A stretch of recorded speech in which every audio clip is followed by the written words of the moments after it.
पूजा घरात ठेवलेले पाणी पैशांना नष्ट करते. तुम्हीही ही चूक करत तर नाही ना? ही चूक चुकूनही करू नका, नाहीतर तुमचे संपूर्ण घर गरीब होईल. श्री शिवाय नमस्तुभ्यं. नमस्कार मंडळी, तुम्हा सर्वांना तुमच्या घरात किंवा कोणाच्या तरी घरातील देवघरात पाण्याने भरलेले भांडे पाहिले असेल. अनेक लोक वर्षानुवर्ष आपल्या पूजा घरात पाण्याने भरलेले भांडे ठेवत आले आहेत. पण असे म्हटले जाते की अनेक लोक वर्षानुवर्ष आपल्या पूजा घरात पाण्याने भरलेले कलश ठेवत आले आहेत, परंतु फार कमी लोकांना हे माहिती आहे की या भांड्याशी संबंधित काही विशेष नियम आहेत. जर या नियमांचे पालन केले नाही तर घरात शुभता आणि सकारात्मकतेसाठी ठेवलेले हेच भांडे अनेक प्रकारच्या समस्यांचे कारण देखील बनू शकते.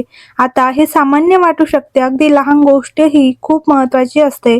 अनेकदा व्यक्तीला खूप समस्यांना सामोरे जावे लागते. कुटुंबातील सदस्यांमध्ये विनाकारण मतभेद होतात, तणाव वाढू लागतो. घरात कोणत्या ना कोणत्या आजारांचे संकट येत असते. व्यक्ती रात्रंदिवस काम करतो पण यशस्वी होत नाही. परंतु फार कमी लोकांना हे समजते की या समस्यामागे अनेकदा पूजा घराशी संबंधित काही गोष्टी असतात. आजच्या या खास व्हिडिओमध्ये आपण जाणून घेऊया, सविस्तरपणे सांगणार आहोत की पूजा मंदिरात ठेवलेले पाणी इतके महत्त्वाचे का असते. यासोबतच आपण देखील हे जाणून घेणार आहोत की लोटा कोणत्या धातूचा असावा, तो कुठे ठेवावा, किती काळ ठेवावा आणि त्याचा योग्य वापर कसा करावा. अनेक लोक पितळाचा लोटा ठेवतात, काही लोक तांब्याचा लोटा ठेवतात आणि काही लोक स्टीलचा लोटा देखील वापरतात.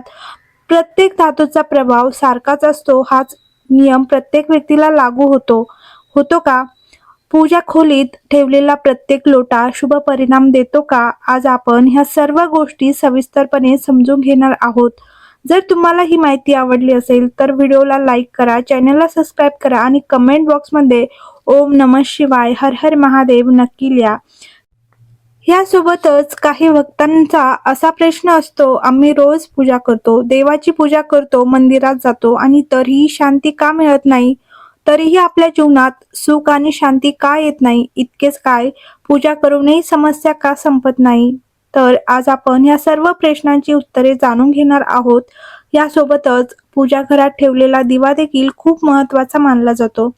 बऱ्याच लोकांना वाटते की दिवा कोणत्याही धातूचा बनलेला असला तरी तो फक्त लावलाच पाहिजे, परंतु शास्त्रामध्ये दिव्याच्या निवडीला विशेष महत्त्व दिले आहे, जो पूजेसाठी योग्य मानला जात नाही.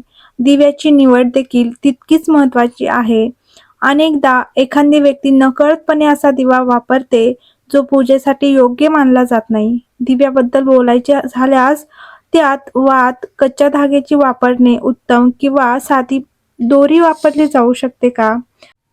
तर आपण जाणून घेणार आहोत पूजा खोलीच्या देवघरात पाण्याचे भांडे ठेवल्यावर काय होते ह्याबद्दल बोलूया. आपण देवाला फुले अर्पण करतो, उदबत्त्या लावतो, दिवे लावतो आणि आरती करतो. पण शास्त्रामध्ये देवघरात ठेवलेल्या पाण्याचे विशेष महत्त्व सांगितले आहे.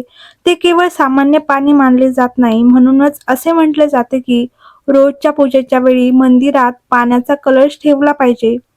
कारण पाणी आणि अग्नी ह्या दोघांचेही स्वतःचे विशेष महत्त्व आहे. पाणी आणि अग्नी हे ऊर्जा, प्रकाश आणि शक्तीचे प्रतीक मानले जातात. जेव्हा पूजेच्या वेळी पाणी आणि अग्नी दोन्ही उपस्थित असतात तेव्हा एक प्रकारचा समतोल साधला जातो आणि ती अधिक पवित्र होते. आता बरेच लोक पूजा झाल्यावर लगेचच सर्व पाणी फेकून देतात. असे करणे अयोग्य मानले जाते. असे मानले जाते की ह्यामुळे घराचे वातावरण शुद्ध आणि सकारात्मक राहण्यास मदत होते. खोल्यामध्ये, अंगणात आणि मुख्य प्रवेशद्वाराभोवती पाणी शिंपडले जाते आणि नंतर ताजे पाणी देवघरात ठेवले जाते. घरात कोणत्याही प्रकारचा मानसिक तणाव असल्यास, कुटुंबामधील सदस्यांमध्ये वारंवार वाद होत असल्यास किंवा घरातील वातावरण बिघडलेले असल्यास लोक पूजेनंतर ठेवलेले पाणी त्यांना देतात. नियमित पूजा आणि देवाच्या स्मरणाने व्यक्तीच्या विचारांमध्ये सकारात्मक बदल होतो, ज्याप्रमाणे परिणाम संपूर्ण कुटुंबावर होतो हे शुभ मानले जाते. घरातील कोणी आजारी असल्यास बरेच लोक पूजानंतर ठेवलेले पाणी आदराने आणि थोड्या प्रमाणात प्रसाद म्हणून सेवन करतात. परंतु हे परंतु येथेही समजून घेणे महत्त्वाचे आहे की आजारपणात डॉक्टरांनी दिलेले औषधं आणि उपचार सर्वात महत्त्वाचे असतात. त्याचप्रमाणे जे लोक व्यवसायात किंवा ते कार्यालयातही असेच करतात. अनेक व्यावसायिक सकाळी दुकान उघडण्यापूर्वी त्यावर थोडे पाणी शिंपडतात आणि आपल्या कामात यश मिळावे म्हणून देवाला प्रार्थना करतात. आणखी एक महत्त्वाची गोष्ट म्हणजे अनेक लोक मंदिरात पाणी ठेवतात पण त्याच्या देखभालीकडे लक्ष देत नाही. जर मंदिरात ठेवलेले पाणी बराच काळ उघडे राहिले तर पूजा झाल्यावर ते पाणी एका स्वच्छ वाटीने, झाकणाने किंवा छोट्या ताटाने झाकून ठेवावे. यामुळे पाणी सुरक्षित आणि स्वच्छ राहते. यासोबतच अनेक लोक असेही विचारतात की मंदिरात ठेवलेले पाणी वापरल्यानंतर दुसऱ्या दिवशी कुठे अर्पण करावे. तुमची इच्छा असल्यास तुम्ही हे पाणी तुळशीशिवाय इतर कोणत्याही झाडाला अर्पण करू शकता. देवाच्या मंदिरात ठेवलेले पाणी दररोज नवीन आणि स्वच्छ असले पाहिजे. अनेक लोक एकदा पाणी ठेवतात आणि अनेक दिवस ते पाणी बदलत नाही, तर असे करू नये. दररोज पूजासोबत नवीन पाणी ठेवणे अधिक योग्य मानले जाते. तसेच आपण घराच्या आत आणि बाहेर दिवे लावण्याच्या महत्त्वाविषयी बोलूया. बऱ्याच लोकांना वाटते की पूजेच्या वेळी दिवे लावणे ही केवळ एक परंपरा आहे, परंतु वास्तविक पाहता हिंदू धर्मात दिव्यांना एक महत्त्वपूर्ण स्थान दिले गेलेले आहेत. दिवे केवळ अंधार दूर करण्याचे साधन मानले जात नाहीत, तर ते ज्ञान, प्रकाश, शुभता आणि सकारात्मक ऊर्जेचे प्रतीक देखील आहेत. ज्याप्रमाणे एक छोटा दिवा गडद अंधार दूर करतो, त्याचप्रमाणे देवापुढे लावलेला दिवा माणसाच्या जीवनात आशा, श्रद्धा आणि भक्ती जागृत करतो, असे मानले जाते.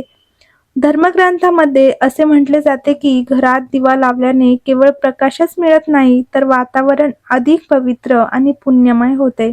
जेव्हा दररोज देवापुढे दिवा लावला जातो, तेव्हा माणसाचे मन हळूहळू उपासना आणि देवाच्या स्मरणाकडे आकर्षित होते. याच कारणास्तव आपल्या ऋषीमुनींनी सकाळी घराबाहेर दिवा लावण्याच्या विशेष महत्त्वावरही जोर दिला आहे. जेव्हा मुख्य प्रवेशद्वारावर दिवा लावला जातो, तेव्हा तो शुभतेचे आणि सुदैवाचे प्रतीक मानले जाते. असे म्हटले जाते की ज्या घरात नियमितपणे मुख्य दारावर दिवा लावला जातो, त्या घराचा मुख्य दरवाजा सर्वात महत्त्वाचे स्थान मानले जाते. कारण ह्याच मार्गाने देवी लक्ष्मी घरात प्रवेश करते. त्यामुळे संध्याकाळी मुख्य दारावर दिवा लावणे अत्यंत शुभ मानले जाते. पूजेमध्ये मोहरीच्या तेलाचे दिवे देखील वापरले जातात. दिव्याचा प्रकाश मन एकाग्र करण्यास मदत करतो आणि अधिक भक्तिपूर्ण वातावरण निर्माण करतो. जेव्हा देवापुढे दिवा लावला जातो, तेव्हा वातावरण अधिक भक्तिपूर्ण होते. दिव्याचे महत्त्वही वाढते. असे म्हटले जाते की पूर्वेकडे तोंड करून दिवा लावणे शुभ मानले जाते. उत्तरेकडे तोंड करून दिवा लावणे देखील शुभ मानले जाते. दिवा निवडण्याच्या बाबतीत अनेक लोकांचा असा विश्वास आहे की पूजेसाठी कोणताही दिवा वापरला जाऊ शकतो. तथापि पितळ आणि मातीच्या दिव्यांचा वापर प्राचीन काळापासून केला जात आहे. म्हणूनच ह्या प्रकारचे दिवे बहुतेक मंदिरांमध्ये आणि धार्मिक स्थळावरही दिसतात. मातीचे दिवे विशेषतः पवित्र मानले जातात. दिवाळीसारख्या सणामध्ये लाखो लोक दिवे लावतात, दिवे लावले जातात आणि त्यापैकी बहुतेक मातीचे असतात. पितळ आणि तांब्याचे दिवे देखील पूजेसाठी अत्यंत शुभ मानले जातात. ते दीर्घकाळ टिकतात आणि धार्मिक कार्यामध्ये वापरले जातात. याशिवाय सुती धाग्यापासून बनवलेल्या वातही वापरल्या जातात. अनेक ठिकाणी कच्च्या धाग्यापासून बनवलेली वात सुद्धा वापरतात. तसेच कापसाची वात वापरणे ही अत्यंत शुभ असते. आता आपण मंदिरात घंटा वाजवण्याच्या महत्त्वाविषयी बोलूया. जेव्हा आपण मंदिरात प्रवेश करतो, तेव्हा आपल्याला घंटेचा आवाज ऐकू येतो. शास्त्रामध्ये घंटेला पूजेचा एक महत्त्वाचा भाग म्हणून वर्णन केलेले आहेत. असे म्हटले जाते की घंटेचा नाद पूजेमध्ये अमृत आणतो. जेव्हा एखादी व्यक्ती देवापुढे भक्तिभावाने घंटा वाजवते, तेव्हा ती सांसारिक चिंतापासून दूर होऊन भक्तीमध्ये मग्न होते. त्याचप्रमाणे टाळ्या वाजवण्यालाही विशेष महत्त्व असल्याचे सांगितले आहे.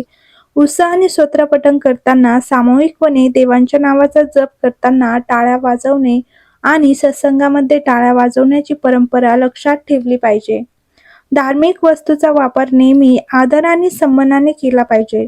याच कारणामुळे आपल्या धर्मात पूजेशी संबंधित प्रत्येक वस्तूला आदराने स्थान दिले जाते. यासोबतच प्रार्थना कक्षाच्या स्वच्छतेला विशेष महत्त्व दिले जाते. मंदिरात ठेवलेल्या सर्व वस्तू स्वच्छ आणि व्यवस्थित असाव्यात. दिवे, घंटा, पूजेची पाने आणि देवाचे आसन वेळोवेळी स्वच्छ केले पाहिजे. जेव्हा पूजेचे ठिकाण स्वच्छ असते तेव्हा तिथे बसून पूजा करावीशी वाटते आणि वातावरणही अनुकूल बनते. अशा प्रकारे मंदिरात ठेवलेले पाणी, पूजेच्या दिव्यांची योग्य मांडणी, घंटा वाजवण्याचे आणि टाळ्या वाजवण्याचे महत्त्व आणि देवाचे स्मरण करणे या सर्व गोष्टी माणसाला सजग करतात.